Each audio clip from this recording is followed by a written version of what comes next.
İsmail Beşikçi Vakfı sunar. Söz konusu vatansa bilim teferruattır. Anılar. İsmail Beşikçi. Seslendiren Vedat Kızıl. Ses editörü Kemal Orgun.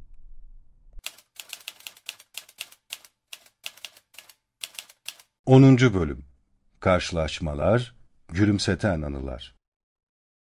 Seni böyle sağlıklı gördüm, çok sevindim. 2013 yılı bir sonbahar günü Ankara'da bir akşam vakti Sıhhiye'den Kızılay'a doğru yürüyordum. Hızlı hızlı yürüyordum. Kızılay Alışveriş Merkezi'ne yakın bir yerdeki otobüs durağına doğru gidiyordum. Otobüse yetişme çabasındayım. Birdenbire sırtıma hafif bir dokunma hissettim.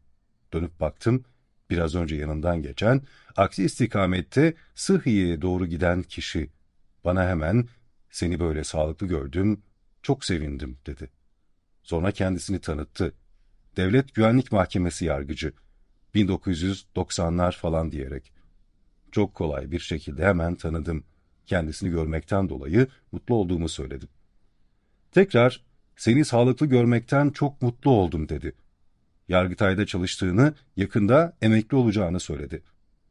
Ayrılırken üçüncü defa, "Sağlıklı olmandan dolayı çok sevindim," dedi ve ayrıldı, yoluna devam etti. Kanımca içten bir söylemdi. Ben de çok duygulandım.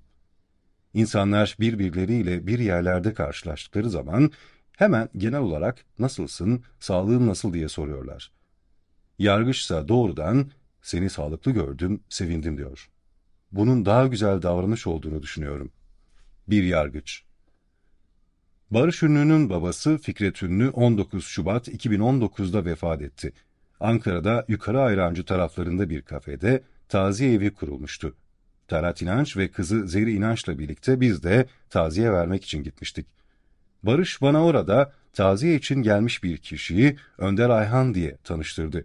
Hemen hatırladım. 12 Mart rejiminde Diyarbakır Sıkı Yönetim Askeri Mahkemesi'nde yargıçtı. O zaman askeri yargıçtı. Üsteğmendi. Fikret Bey'in arkadaşıymış. Ailenin yakından tanıdığı bir dost.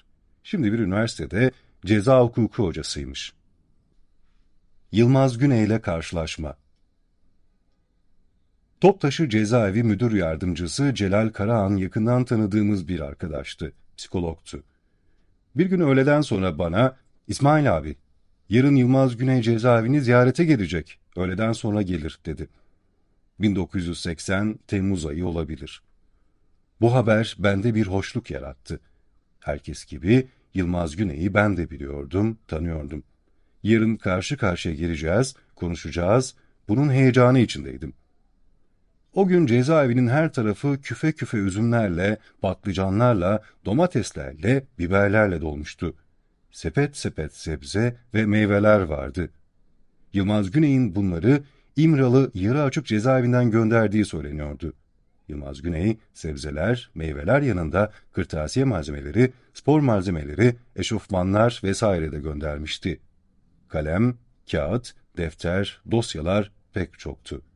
İsteyen arkadaşlar bunlardan alabiliyordu. Yılmaz Güney'in bir süre Toptaşı cezaevinde kaldığı, sonra İmralı'ya açık cezaevine gönderildiği, cezaevinde kalan herkes tarafından biliniyordu.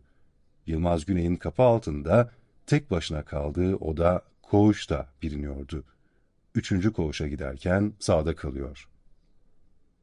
Yılmaz Güney ile tanışma, konuşma heyecanı içinde öğleden sonra ben de idare kısmına gittim. Müdür odasının önünde tahtadan bir bank var. Bankın bir köşesine oturdum. Yılmaz Güney'i bekliyoruz. Müdür odasının önündeki bu sahanlığa başka tutuklular da gelmeye başladı. Onlar da Yılmaz Güney'i bekliyorlardı. O zaman ufak tefek bir görünümü vardı. Şimdi boy pos olarak biraz irileşmiş. Barış'ın beni Önder Ayhan'la tanıştırması bir anlamda 1972'de Kürt var, Kürtçe var dediği için Beşikçi'ye 13 yıl ceza verdiniz hatırlatması yapmak içindi. Önder Ayhan, "Hüküm duruşmasında ben yoktum," dedi. Hüküm duruşmasında olup olmamak önemli değildir. Siyasal davalarda adaletin tecelli etmesi mümkün olmaz. Yargıçlar her zaman siyasal iktidarın, egemenin istek ve iradesine göre karar verirler. Kararlarıyla egemenin iradesini biraz daha güçlendirirler. Kaldı ki 14 Ağustos 1972 tarihli hüküm duruşmasında Önder Ayhan'ın da adı vardı. Nihayet Yılmaz Güney geldi. Sokak kapısından, müdürlerin girip çıktığı kapıdan girdi. Sahanlığa girince herkes ona doğru koşuşturmaya başladı. "Hoş geldin Yılmaz abi. Nasılsın Yılmaz abi?" Ben de oturduğum banktan kalkarak Yılmaz Güney ile göz göze gelmeye çalıştım. Sahanlıkta kalabalık durmadan artıyordu. O kadar kalabalıkta göz göze gelmekte başarılı olamadım. Banka tekrar oturdum. Bu arada Yılmaz Güney de gelip oturduğum bankın öbür köşesine oturdu. Durmadan Yılmaz Güney'e bakıyordum. Göz göze gelmeye çalışıyordum. Tutuklular çoğalmıştı. Herkes Yılmaz Güney'e bir şeyler söylüyordu. O da onlara cevap veriyor, hal hatır soruyordu. "Çocukların nasıl? Sağlığın nasıl? Sen hala burada mısın?" Yılmaz Güney'i artık göremiyordum. Aramızda pek çok insan dikiliyordu ve ona yaklaşmaya çalışıyorlardı. Bu arada, "Yılmaz abi, bizim koğuşa gidelim, çay içelim, yemek yiyelim." konuşmaları arttı. Herkes Yılmaz Güney'i kendi koğuşuna davet ediyordu. Bir süre sonra Yılmaz Güney kalabalıkla birlikte kalktı. Sanıyorum Yılmaz Güney'in bir süre kaldığı koğuşun önünden geçerek 3. koğuşa gittiler. Ben o kalabalığa karışma, kalabalığın arkasından gitme gereğini duymadım. Yılmaz Güney kalkınca müdür kapısının önündeki bölüm iyice boşalmıştı. Bu arada müdür yardımcısı Celal Karahan'ı gördüm. Biraz da sitem ederek, "Beni neden Yılmaz Güney ile tanıştırmadın?" diye sordum. "Birbirinizi biliyorsunuz. Tanışmış olduğunuzu sanıyordum." demişti. Aradan yıllar geçti. 1995'te Fatoş Güney, Ulucanlar cezaevine ziyarete geldi. Bu ziyareti arkadaşlardan duymuştum. Ziyaret yerine ben de gittim. Fatoş Güney ile tanışmak, ayrıca bu olayı kendisine anlatmak istiyordum. Ziyaret yeri çok kalabalıktı, karanlıktı. Bir de çok gürültü vardı. Bu kalabalık içinde kendime yer bulamayacağımı, görüşün mümkün olamayacağını anladım. Aynı zamanda görüş yerinde ses iyi gidip gelmiyordu. Bu kalabalıkta, gürültüde bir şey anlatamayacağımı fark ettim. En iyisi ben bunları yazıp yazdığımı Fatoş Güney'e ulaştırayım dedim. Öyle yaptım, yazdım. El yazılı bir sayfelik bir yazı. Yazdıklarımı da Fatoş'a ulaştırmayı başardım. Ara sıra Yılmaz Güney'le aynı bankta oturdum ama kendisiyle konuşamadım, tanışamadım diye aklımdan geçiyordu. Fatoş'un kendisine yazılan bu yazıyı ne yaptığını da bilmiyordum. Bir yerde konuştu mu, yayımladı mı bilmiyordum. Hatta yazının tam olarak eline geçip geçmediğini de bilmiyordum. 2013 yılında Kürt Enstitüsü'nün 30. kuruluş yılını kutlamak için İBV olarak Paris'e gittik. Fatoş'u Paris'te gördüm. Aynı otelde kalıyorduk hatta. Fatoş beni görür görmez biraz da sitem ederek, "İsmail abi, Yılmaz seni nasıl bilmemiş, nasıl fark etmemiş?" dedi. O zaman yazının Fatoş'a ulaştığını anladım. O yıllarda Fatoş'la Kürdistan'ın güneyinde, Hevler'de bir film festivalinde de karşılaştık. Fatoş beni görünce yine aynı duygusunu ifade etti. "İsmail abi, Yılmaz seni nasıl bilememiş?" Bu festivalde Gülistan Perver, Şuvan Perver, Serhuebun, Yüksel Avşar da vardı. Fatoş'la birkaç defa Ankara'da Demirtepe'deki Yılmaz Güney sahnesinde de karşılaştık. Yılmaz Güney sahnesinde Yılmaz Güney ile ilgili çeşitli etkinlikler olurdu. Ayrıca başka etkinlikler de olurdu. Bu karşılaşmalarda da Fatoş bana aynı duygusunu, görüşünü ifade etmiştir. Yukarıda Fatoş'un Ulucanlar cezaevi ziyaretinden söz etmiştim. O günlerde Fatoş, gazeteci Mustafa Ekmekçi ile birlikte bizim evi, eşim Leman'ı da ziyaret etmiş. O ziyaret sırasında bir de saksıda çiçek getirmiş. Evde o çiçek hala yaşıyor. Yılmaz Güney sahnesindeki bir etkinlikte Fatoş'a bu çiçekten söz ettim. "Bizim evde senin bir çiçeğin var. 23 yıldır hala yaşıyor," dedim. Fatoş'a bunları söylüyordum. Bu sırada Fatoş'un elinde bir kucak dolusu çiçek vardı. Birdenbire o kucak dolusu çiçeği benim elime yağarak, "23 yılda bu evinizi şenlendirsin İsmail abi," demişti. "Oğlum, baban nerede?" Ankara Üniversitesi Siyasal Bilgiler Fakültesini 4 yıl burslu olarak okumuştum. O yıllarda İçişleri Bakanlığı ve Maliye Bakanlığı 6 yıl mecburi hizmet karşılığı burs veriyordu. 1962 yılı Haziran döneminde mezun olmuştum. Mahiyet memuru olarak Çorum'a tayin edildim.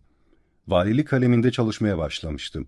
Daha sonra valiliğin nüfus, tapu, milli eğitim, emniyet gibi bölümlerinde de çalışmalarım olacaktı. Vali Hasan Basri Kurdoğlu zaman zaman Çorum dışına çıkıyordu. Bu durumlarda kaymakamlıklara giden evrağa vali adına imza atıyordum.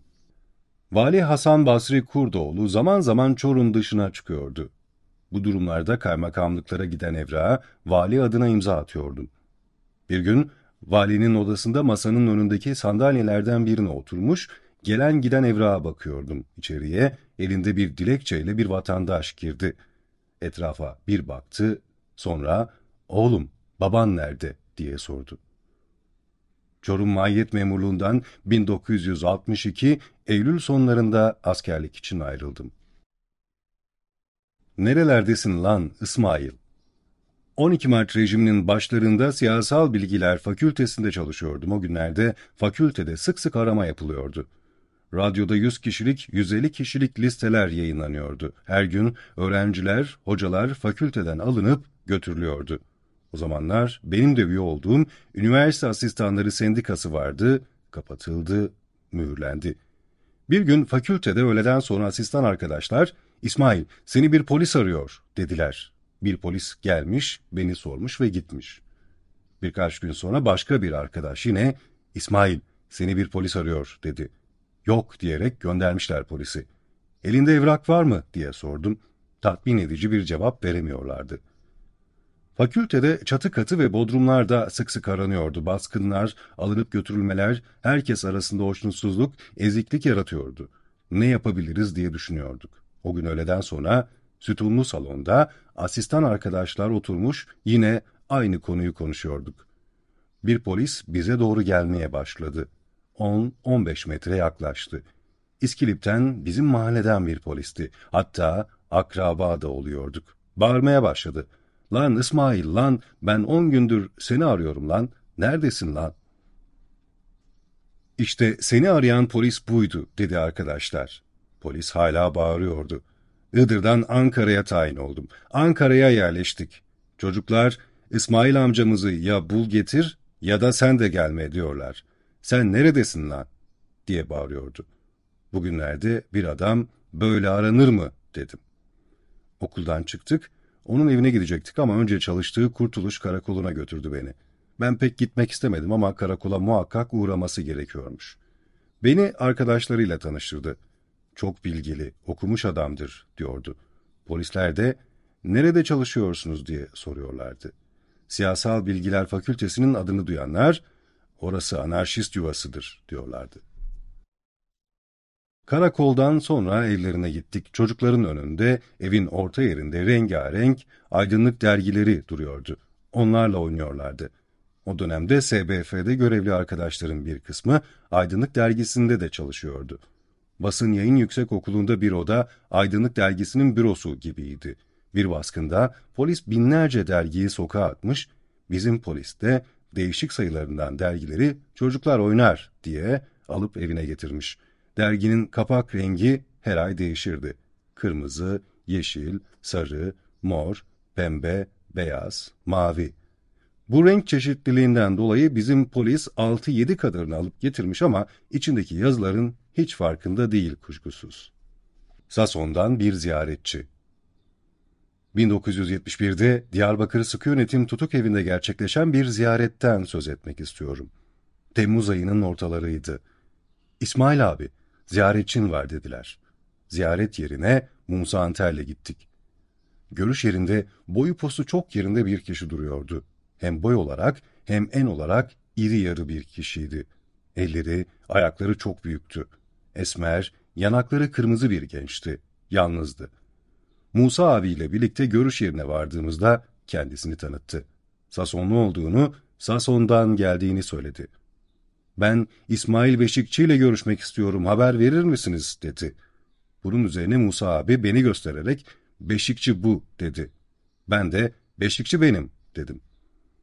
Çok kısa bir saniye kadar göz göze geldik ama hemen gözünü benden ayırdı. Musa abiyle konuşmaya başladı. Musa abi Sason'la ilgili sorular soruyordu, o da cevaplıyordu. Bu konuşma devam ederken aynı kişi tekrar "Ben İsmail Beşikçi'yi ziyarete geldim. Bir haber verir misiniz?" dedi. Musa abi tekrar beni işaret ederek ve omzuma dokunarak "Beşikçi bu." dedi. Ben de "Beşikçi benim." dedim. Yine çok kısa göz göze geldik. Yine gözünü benden ayırdı, Musa abiye döndü.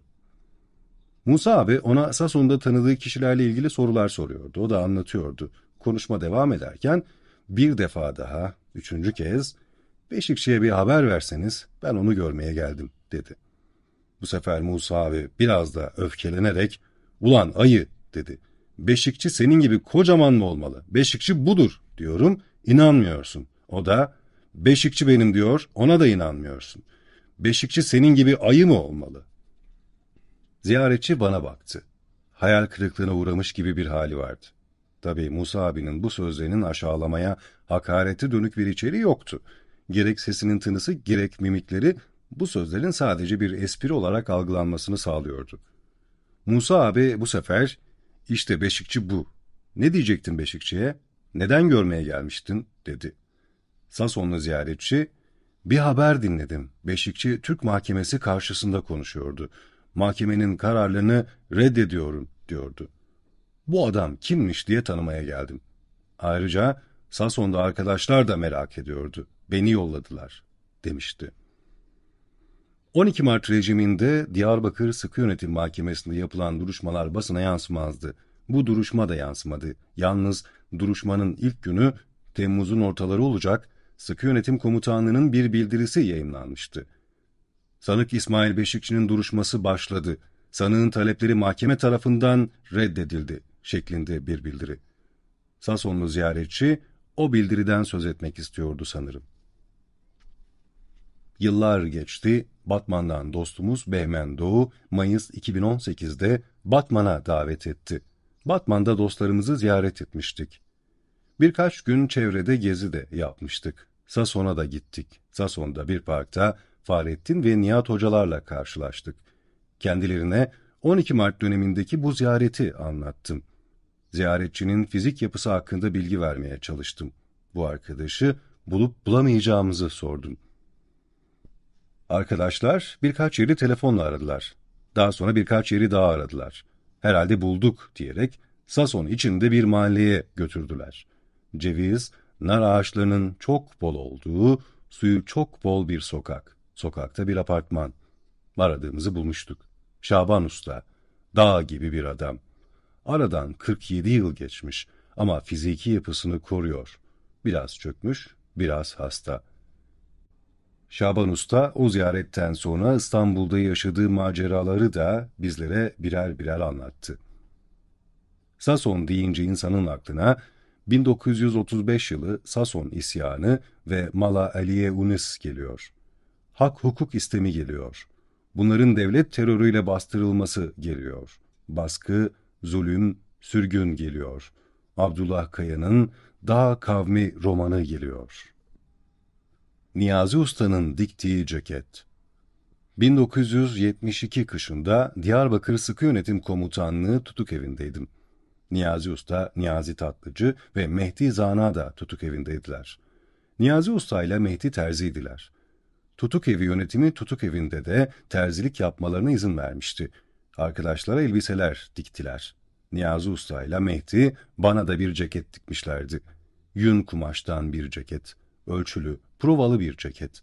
Yoğun özenle dikilmiş bir ceket. Bu ceketi çok giyindim. Sırtımdan çıkarmadım da diyebilirim. Niyazi Usta 1977'de sonbaharda sağlık nedenlerinden dolayı Çekoslovakya'ya gidecekti. Diyarbakır'dan Ankara'ya geldi. Ankara'dan da Çekoslovakya'ya gidecekti. Kanser hastasıydı. Niyazi Usta ile Ümit Fırat'ın Barış Kitabevi'nde karşılaştık. Sırtımda yine sözünü ettiğim ceket vardı. Beni böyle görünce çok üzüldü, hüzünlendi, şaşa kaldı. Bakışlarından, dudaklarının kıpırdamasından, kaşlarının çatılmasından, duruşundan duygularını okur gibiydim. "Bu ceket çok hoş Niyazi Usta, çok hoşuma gidiyor. Hiç çıkarmak istemiyorum. Giyerken, çıkarırken Sizleri de hatırlıyorum dedim. Amcam çok kötü işler yapmış. Eylül 1999. Bursa Özel Tip Cezaevinden tahliye olduğum günler. Ankara'da genç bir kadın öğretmen anlatmıştı. Kendisi Çorum merkezde bir ilkokulda öğretmen. 2. sınıf öğretmeni. Öğrenci isim listesini incelerken soyadı Beşikçi olan bir öğrenciyle karşılaşıyor. Sınıfta bir ders aralığında o öğrenciyi bulup İsmail Beşikçi'yi bilip bilmediğini, İsmail Beşikçi ile akraba olup olmadığını soruyor. Bu öğrenci ağabeyimin torunu oluyor. Öğretmenin bu sorusu üzerine öğrenci ağlamaklı bir şekilde "Amcam çok kötü işler yapmış, onun için zindana atmışlar." demiş. Öğretmen bu cevap üzerine çok şaşırmış. Öğrenciye "Sen çok yanlış şeyler biliyorsun, amcan çok iyi bir insan, çok iyi işler yapmış ve biz onu çok seviyoruz." demiş. Arkasından da "Kötü işler yaptığını kim söylüyor, sen nereden duydun bunları?" demiş. Öğrenci "Evde annem, babam böyle konuşuyor." demiş. Bizim küçük yeğen öğretmenin evdekiler gibi düşünmediğini görünce bir süre şaşıp kalmış. Kürdamet. Bize baba diyorlar ama... Sağmalcılar cezaevinden 1990 Ekim ayı sonlarında tahliye olmuştum. Tahliye olurken beni karşılayanlar arasında avukatım Serhat Bucak da vardı. Tahliye olduğum sırada arkadaşlar şunları söylediler. "Bu akşam Tunceli Gecesi var. Oraya gitsek iyi olur." Tunceli Gecesi'nin gerçekleşeceği salon Balat taraflarında bir yerdi. Salon dışarıdan merdivenlerle çıkılıyordu. 2. katta geniş bir salondu. Cezaevinden çıkıp doğrudan bu salona gitmiştik. Valizler de, kitaplar da vardı. Ama güvenlikten geçişimizde bir sorun yaşanmadı. Arkadaşlarla birlikte salonda girişe yakın bir masa etrafında oturduk. Bir süre sonra arkadaşlardan biri, "İsmail ağabey, ileride, karşıda, pencerenin dibinde birkaç kişiyle oturan Kürt Ahmet'tir. Seni onunla tanıştıralım." dediler. Arkadaşlarla birlikte kalkıp o masaya gittik. Arkadaşlar beni Kürt Ahmet'le tanıştırdı. Fakat beni çok mübalağa ederek anlatıyorlardı. Pehlivanlık kavramlarıyla anlatıyorlardı. "Hiç yenilmedi, sırtı yere gelmedi" falan diyorlardı. Kanımca Kürt Ahmet Beşikçi'den biraz haberdardı. Arkadaşları dinledi, memnuniyetini ifade etti. Onunla sohbet ederken salona Dündar Kılıç ve birkaç adamı girdi. Dündar Kılıç doğruca bizim oturduğumuz masaya doğru yöneldi. Bizim masaya geldi, Kürt Ahmet'in karşısına oturdu. Selamlaşmadan sonra Kürt Ahmet beni Dündar Kılıç'la tanıştırdı. Arkadaşların beni Kürt Ahmet'le tanıştırırken çok mübalağa yaptıkları gibi Kürt Ahmet de çok fazla mübalağa yaparak beni Dündar Kılıç'a anlatıyordu. O da pehlivanlık kavramlarını kullanıyordu. Kürt Ahmet biraz şamatacıydı. Kahkaha atarak gülüyordu. Sık sık el kol hareketleri yapıyordu. Düşüncelerini, duygularını, vücut dilini kullanarak da anlatıyordu. Dündar Kılıçsa daha sessiz, sakindi. Anlatılanlara gülümsüyordu. Olup biteni anlamaya çalışıyordu. Bana da gülümseyerek bakıyordu. Kürt Ahmet bu arada çok dikkate değer bir konuyu şu şekilde dile getirdi. "Bize baba diyorlar. Toplumda baba olarak anılıyoruz. Ama devlet bizi tehdit edip nelerin kaçak olarak gelip gittiğini biliyoruz, sınırlarda ne işler döndüğünü biliyoruz" dediği zaman hepimiz bir deliğe girip saklanıyoruz. Durumlar düzelene kadar da o delikten çıkmıyoruz. Bize baba deniyor ama biz babalar da böyle yapıyoruz. Oysa bu adam beni göstererek hiç yılmamış, her zaman direnmiş, hiçbir yere gizlenmemiş. Hep ortalarda kalmış, hakkını, hukukunu aramış. Esasen baba budur. Kürt Ahmet'in bu değerlendirmesi arkadaşlar arasında çok dikkate değer bulundu. Tunceli Gecesi çok kalabalıktı. Şarkılar, klamlar, stranlar, halaylar sürüp gitti. Gece coşkuluydu. Çocuklar çok eğlendiler. O gece bana bir armağan da verildi ve Tunceli'ye davet edildim. Ben de Kürdi ve Kürdistani tutumlardan söz ettim. Kürdi, Kürdistani gelişmeler söz konusu olduğu zaman bu daveti dikkate alacağımı söyledim. Ali Rıza Septioğlu ve Çorumlu Pehlivan. Dostumuz Zülküf Bilgin 10 Haziran 1989 günü vefat etmişti.